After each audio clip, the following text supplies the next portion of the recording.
Well, coming up next, I talk with businessman Jim Martin, who's a rare South Florida native, a CPA, and he's an internationally known turnaround specialist. And in an interview taped earlier, I asked Jim what was the first thing he looked at when advising a business. Dave, the key part for us and for any business is cash flow. So what we do is we go in first to determine whether the company is cash positive or cash negative. So we really look for the cash burn. In most cases today, that's the key part to focus on. Okay, well, you're a CPA, and you're very experienced and so, well, when you look at the cash flow, if it's negative, do you just turn around and say, I'll see you later? No. Or do you say, well, listen, maybe we can save this? Well, what we often do is we'll first, as I said, we look at cash flow, but we also look at the business model that the company has to determine if it's irreparably broken or whether or not the business model can be fixed or repaired. But to your point, the cash flow is key. We go in, and if it's negative, we don't run away. That's where we step in, and that's where we can add the most value, because we want to be able to restore that company to cash flow positive status. And so we will look to cut costs, or we will look to enhance revenue in a myriad of ways. I got you. Well, can you save them from bankruptcy? Can you? We prefer to save companies from bankruptcy because bankruptcy is expensive. And the other part with bankruptcy is it requires what they call debtor in possession financing, or a sophisticated lending technique. Right. And so what we try to do is we try to keep companies out of bankruptcy if we can. I got you. You know, when you said bankruptcy is expensive, boy, if that isn't true, the Lehman bankruptcy, I mean, $1 billion in legal fees so far. Legal and professional fees. That's exactly right. That's exactly right, and that's precisely the point.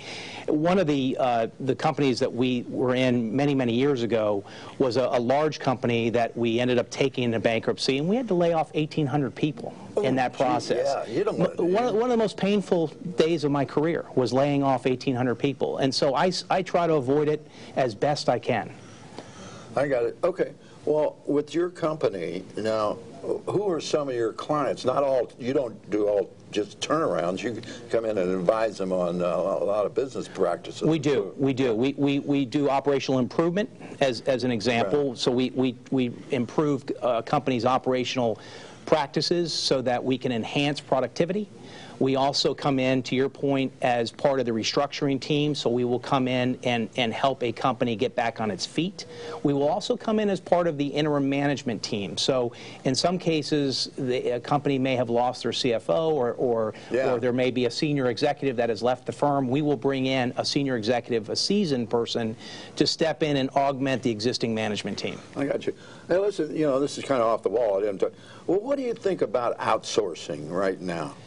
Well, outsourcing is really, the concern that I have is it's not just outsourcing, but it's the jobs that are being eliminated completely. Meaning, let's take a law firm as an example. Right. A law firm who once had one professional and had an assistant that worked for them. Now that same law firm, through technology and through downsizing, has one assistant for 5 professionals, right? And so those other 4 that used to work there are not coming back, and so that's a concern to me, more so than anything else. Yeah, you know, Office Depot, right down there in Boca Raton, they just outsourced 80 positions to India and Guatemala, and that created quite a stir because they accepted job incentive grants from the county, and you know, they'd say, okay, we give you the money to create jobs, and then you're shipping them out to Guatemala and India. What's going on here? Well, and that's a great point. And you look at some of the companies that have come over from Asia to manufacture automobiles. Well, if they can do it, why do we need to offshore, right? Yeah. Why do we need to outsource? So I believe we've got great workers right within our own country,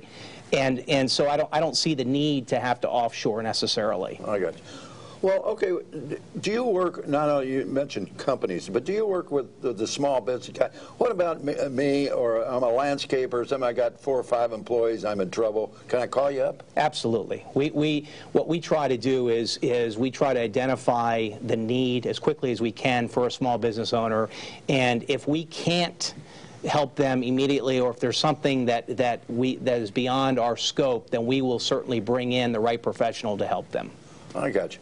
Okay, so what if a company, you're looking at a company and you see they have a weakness or a lack of productivity in the sales area? Do you handle that, or you call one of your buddies and say, look, these guys need help in sales? We may do that, or at times, oftentimes the problem with sales is pricing.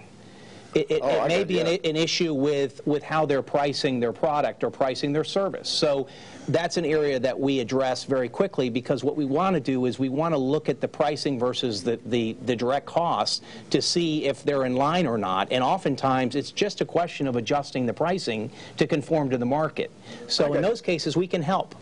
We'll be back with the second half of our interview with business turnaround specialist Jim Martin right after these words.